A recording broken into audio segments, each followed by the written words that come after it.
In this video, I'm going to show you how to make this striped number cake topper. Hi, it's Karolyn. If you want to learn how to bake and decorate amazing cakes, then I would love for you to join me by hitting subscribe and the bell. This week I'm working on an LOL doll cake, and Ava's favorite color is rainbow. So that's totally adorable, and what I'm doing for her is making a rainbow striped number cake topper, and I want to show you how I do that. I have a video showing you how I do numbers, striped numbers, but it's not a cake topper. Somebody asked me before how to make it a cake topper, so I wanted to show you guys. All right, to start, I want to roll out all of the fondant. I'm doing every color of the rainbow. So I already rolled out the other colors. I have orange here. This is marshmallow fondant. I only work with marshmallow fondant. I just am so used to working with it. You can use other fondant if you want, but what I do, I always mix with a little bit of Tylose powder and I put it in my fondant. The Tylose powder is going to help the fondant set a little harder and hold its shape. It's not going to drag or like fall apart when you cut it. So I already put a little bit in here, but I can add a little more. And you just sprinkle like that much. I don't need all this because I already added some in. Sprinkle it into the fondant, and I get some Crisco on the counter and some shortening so it doesn't stick, and just knead it together. And then I just want to roll it out really thin. So I have some cornstarch here. Use cornstarch, not powdered sugar, because powdered sugar will make everything sticky. And I just like to get a little bit of the cornstarch on top and start rolling it out. Pick it up, flip it in the other direction, and roll it out some more. Pick it up and flip it. So I'm trying to get like a long rectangular shape. And that's good. Look how thin this is. And I'm going to set this aside and then roll out the white. This is white marshmallow fondant. I already mixed Tylose powder in here. And I need to roll out some really thin white because that's what we're going to put all the stripes on. And then I want a thicker white piece because that's going to be what we stick the skewer in. So I'm going to rip a little piece off. And I'm going to do the same thing, roll it out in a long rectangle. And this is really thin like the orange that we just did, and I'm going to set this aside. And here's my cake. It's just out of the refrigerator. The icing is solid. I have videos on how I ice my cake smooth, and I can link that below. This cake on top is about 4.5 inches in diameter. So I need to make sure that I'm making the topper the correct size. Ava is turning 5. So I printed out, I measured the top, which was 4.5 in diameter. I didn't want the number to be too big, so I printed out this number like 2.5 inches wide. I just Googled the words number 5 and looked at images and found an image of a number 5 that I like, and I printed that out. I can link this number 5 below if you wanted to use the number 5. So I like getting out my cake and just holding it up for size reference, so that way I can make sure that it's not too big, not too small, and I'm going to have a doll next to it, so I think this is a good size. I'm going to put this back in the refrigerator. I'm keeping this number 5 close because I want to roll out this fondant and make sure that it's big enough so that the 5 will fit on top. So I'm going to knead this together. And now, I've said this before, if you just are kneading fondant and you put it down and you start to roll it out, the back is going to be ugly, right? It's going to have all these creases in it. So when you have a topper, you want to make sure that the front and the back look nice and smooth. So how do we do that? Let's knead this together. And then I just kind of roll it up into a little ball, right? Or a little log. Now I find a smooth end, so I don't want this part here. I want to get the smooth end, all right? Stretch it out a little bit, and then fold up both sides, okay? Now I have a smooth top and a smooth bottom, and the front and the back of the number are going to look nice and pretty. Now I want to roll this out about a 1/2 inch thick, 1/4 to a 1/2 inch thick, so I can get a skewer in it and you won't be able to see it. And I want the number 5 to be able to fit on top, so I want it to be a little longer and a little wide. So I'm not pressing too hard as I roll this out because I want to keep the fondant thicker. Put this number 5 on top, and this is perfectly, a perfect good size. There's enough for me to put the number on, and look how thick it is. It's about, what is that, a ½ inch, quarter of an inch, third of an inch, whatever it is. It's thick enough for me to get a skewer in it and you won't see it. So I'm going to set this aside and then we will cut out the stripes. All right, so I'm over here at my work table and I have all the colors of the rainbow rolled out in thin fondant along with that thin white fondant. I have my cutting board here that I'm going to work on. And what other tools do I need? Underneath my cutting board, I have a piece of like shelf liner, a non-skid pad. That way when I have this on top, it's not going to slide around. Trust me, it's so annoying when it starts to slide around. I have a little bit of water in this cup, and trust me, you only need a little bit of water. And the reason I only use a tiny, tiny bit of water is because inevitably you're going to knock something like this over. And if there's only a little bit of water in there, you don't ruin everything. So a tiny bit of water in a cup with a paintbrush. I have this ribbon cutter. I'll find this and link this below. And then I have my favorite tools. I have an X-Acto knife. I have a needle tool, and I have a Dresden tool. This is my favorite tool. I use it for everything.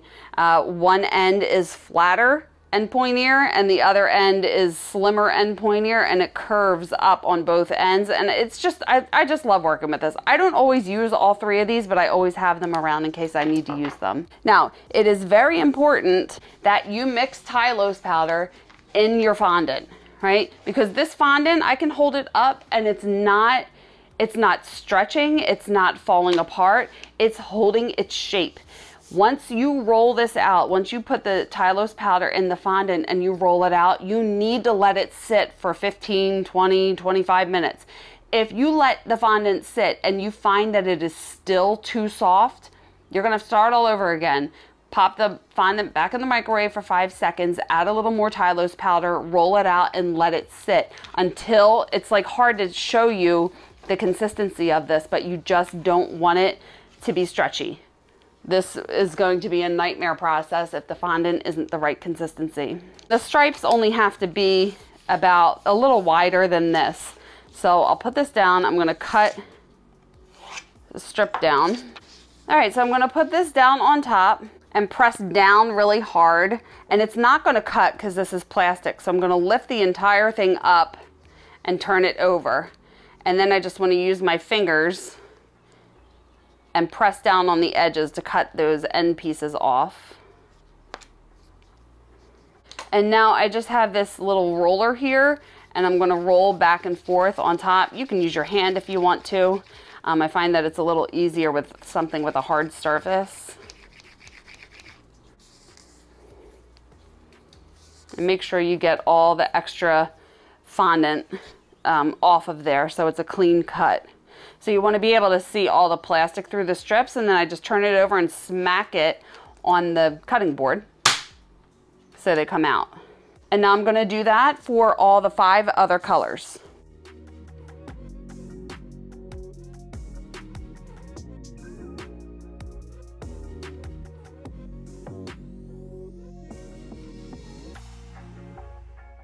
Sometimes they stick in there, and that's why I like to use a needle tool to just start to lift it up to get it out.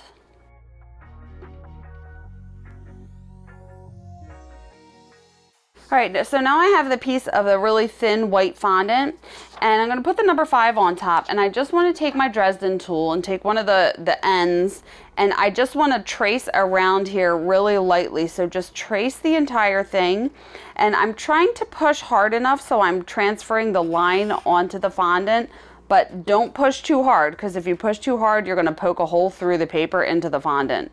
And I just want to get the general outline of this number, just so I can know where to put the stripes on. Now I just want to get some water and make sure that I'm painting beyond where the lines are, because I'm going to put the stripes on, and I want the stripes to be a little bigger than the number so we can trim them to size. And I'm using enough water. I'm not making it soaking wet, but it's not a very light coating because I want to make sure that the numbers stick.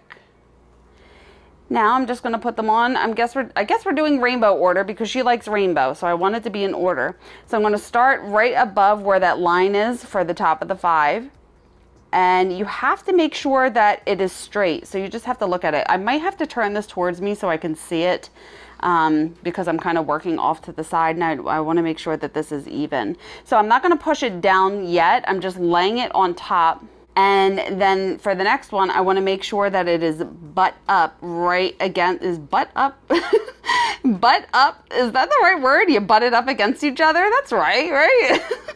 And put it right next to each other. And then once I have the two down, I'm going to push down, right, to flatten it out a little bit.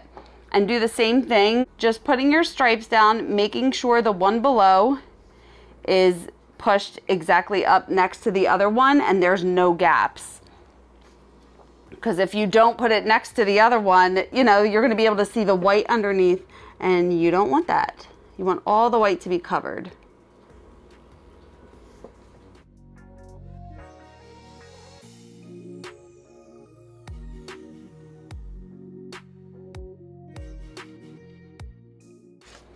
All right, now that that's done, I just want to take the number and bring it back and make sure that I put enough stripes down, and that is plenty. All right, so here's where it could get a little tricky. I want to put this number, I'm going to have to turn this towards me a little bit so I can see. Like I said before, I'm working off to the side. I want to make sure that it's straight, but I will show you first what I'm going to do, and then I'm going to have to turn it. I want to put this number 5 down on top of it perfectly straight, because if you put it down like kind of on an angle, then the stripes are going to be on an angle. Now, if you want the stripes to go diagonally, you can put it down this way, and that's perfectly fine. I just want them to be straight from top to bottom. So I'm trimming the paper around the number. It's a lot easier to see if you have it straight, if you don't have enough, too much excess paper. So I'm putting this down. Right, and then I can choose which color that I want to start with, and I want to start with red. So I want to make sure that the top of this number goes across the top of the red. Now usually when I trace something on the fondant, if you see my other videos, I trace using a Dresden tool. However, this doesn't really work with this process because there's so many small pieces of fondant underneath. So what I like to do is get a needle tool. And what I'm going to do is just poke holes the whole way around so I get the outline. Now, since I'm poking holes, I need to cut inside of the line that I'm drawing so I don't have the holes in the fondant, and you'll see what I mean. So I don't want to poke along the line here. I want to poke outside of the outline. That way I can cut it down to size. So going around the entire thing, I'm holding this down with my other hand because as I push this through and lift it up, it may start to stick to the needle tool. And I'm just making sure that this stays in place, and I don't want it to shift while I'm tracing it. So do you see how I'm going to the outside? I'm not going exactly on that outline of the number.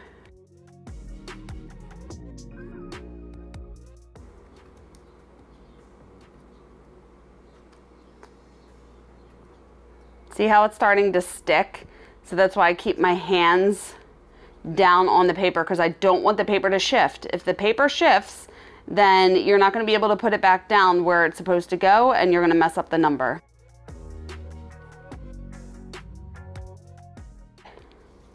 Now peel that away, and you can see an outline, a dotted outline. Now, when I cut this out, I have a wet paper towel over here that I can keep wiping my X-Acto blade on, because the fondant starts to stick to the blade and you want to be able to keep it clean.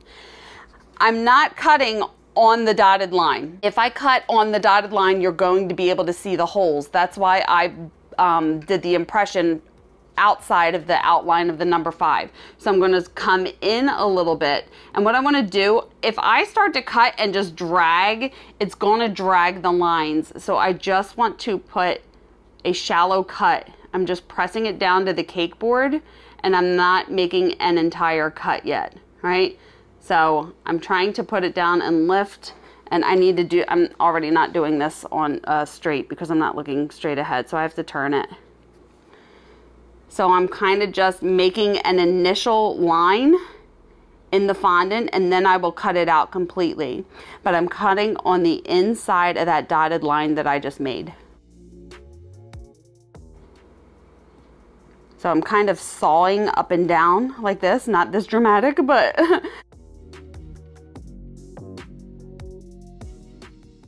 okay, and now that I have that initial line, now I can take my X-Acto knife and put it all the way down to the cake board, use the line as a guide, to cut this all out.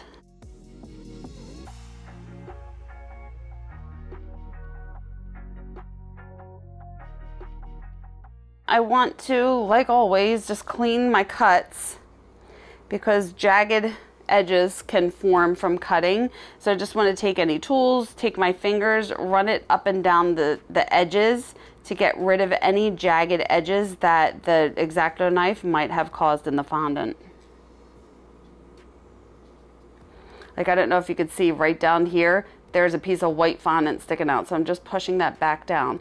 This is the part that is a little time consuming, but if you take the time to clean up your cuts, everything is going to look so nice and pretty and perfect. All right, now I want to get that larger piece of white fondant, and I'm going to put this down on top of it. Now, when you do this, this part's going up. You want to make sure that the lines are still across. I'm going to have to turn this towards me again. Sorry about that, but you can still see what I'm doing. So I'm trying to line up, like this blue up here is not straight, right? You see how it's up here and then this blue is over here. So I'm trying to reposition everything so the lines look perfectly straight across. All right, and once I have it in the correct position, I just want to get a little bit of water underneath. So I like these paintbrushes. I get these at Michael's. I could try to find a link somewhere and link it below, but I like it because these have a flat edge to it. So I can just use the flat end to lift it up. If you don't have something like that, then just get a toothpick or something to lift the piece up a little bit. And I want to paint up on this piece, not down here, because I don't want water to get out where it's not supposed to be. So paint some water on the white part underneath and then put it back down. You don't need a lot of water. You just need enough to make it stick. And I'm going to do that the whole way through. So just lifting it up, I'm painting up onto the white part underneath. I'm not painting the thicker white fondant.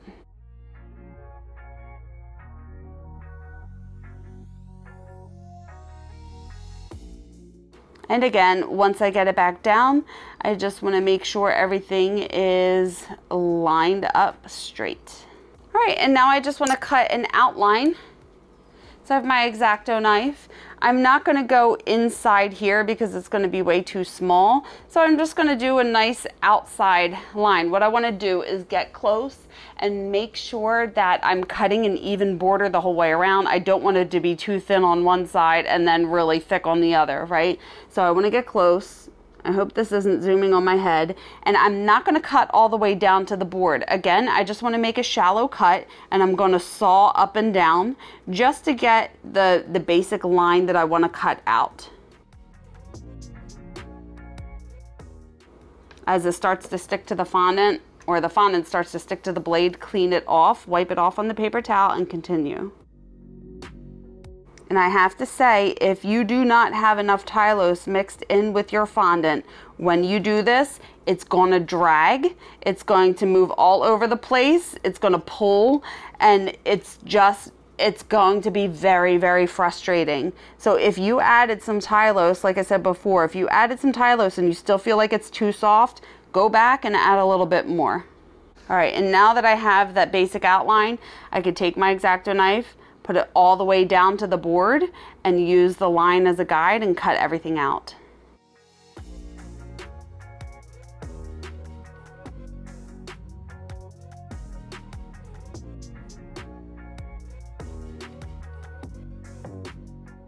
There are dirty edges here. Do you see how the fondant is sticking out in here and over here? We have to clean it up. So what I like to do first is flip it over and take my fingers around the edges and smooth the edges. I'm going to round the edges a little bit.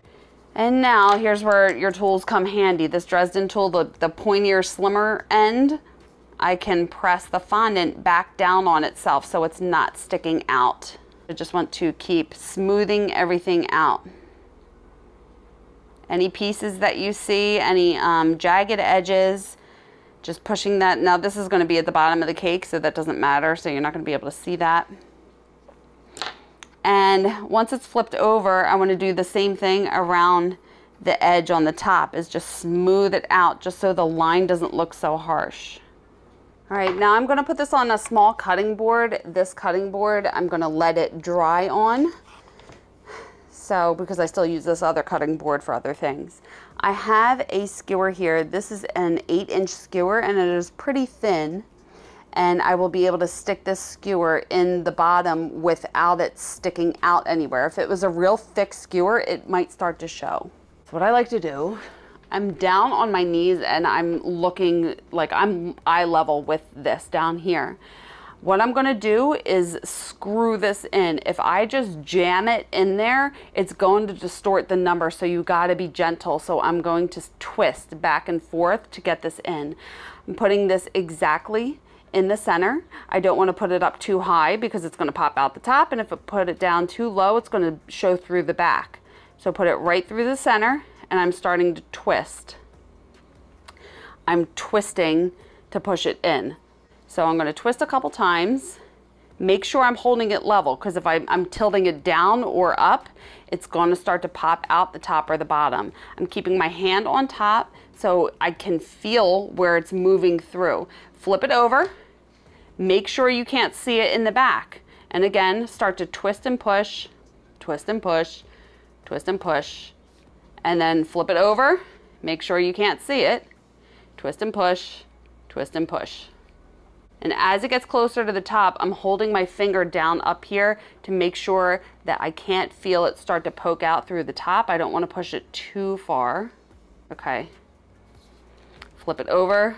Okay, I can't see it either way. That takes a little practice, but you know, with practice, you'll get a little better at it. If you see it start to come up through the back, then you want to take your finger and press it down on the top as you're twisting it, right? And that's why I like to keep flipping it over, make sure you can't see it. So this is still pretty soft. Today's Tuesday and this cake is for Saturday. So I'm making this plenty of days in advance. What I'm going to do, just let it sit out on this cutting board, like at room temperature. I'm not putting it in the refrigerator. Let the air hit it. Don't wrap it up. So I'm going to let it sit here. Before I go to sleep tonight, I'm going to flip it over. I'm letting air hit the back so it's going to be able to completely dry. And then probably by tomorrow morning or the next day, it'll be hard enough to hold its shape when it's standing up. So here you go. Here is the number, and totes adorbs, right? So I let this dry over. So last night I flipped it over, right? And I let it sit overnight and let the air hit it on this back side. And then this morning I flipped it over again. And now it is solid enough and it's holding its shape. I have found that when I put a topper in the cake like this, I like to do another toothpick right next to the skewer. That way, when you have a toothpick, and I could just put it in here real quick, and I'm doing the same thing, just pushing it in the very middle. And what this does, it prevents it from twisting and turning if there are two sticks going down. It's just a little extra protection in there. You don't have to do that if you don't want to, but yeah, this will give it a little more security when it goes in the cake. I don't have the cake finished yet, so I will put a picture over here of the finished product. So this is 4-inch and 6-inch tiers. It feeds up to 20 people. And I also just did an updated video on how I do the edible images, the edible image dolls on there, and I'm going to post that in a couple days. So keep an eye out for that video.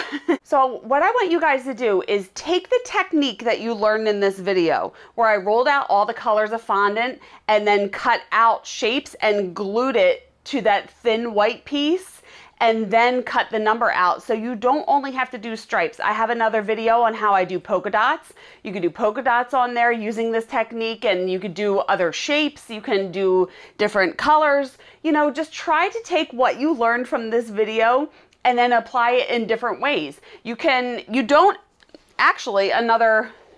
have a lot of things going through my head. Another option is to not have it on a really thick background. And I've done that before with names or something. If I wanted to have striped letters, then I would just roll out the thin piece of fondant, you know, really long. That way I can get a whole name on there. So just take what you learned from this and try to apply it. And if you do this technique, please send me pictures or tag me in the pictures on Instagram or Facebook. I would love to see them. I really love seeing the things that you guys create after you watch my videos. So I think that's it. If you guys have any questions or comments, leave them below. And you can follow me on social media, and I have my website. Everything is listed in the description below as well.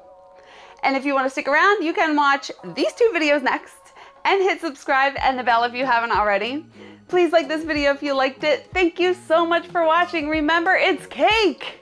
Have fun. I will see you on the next one. Bye.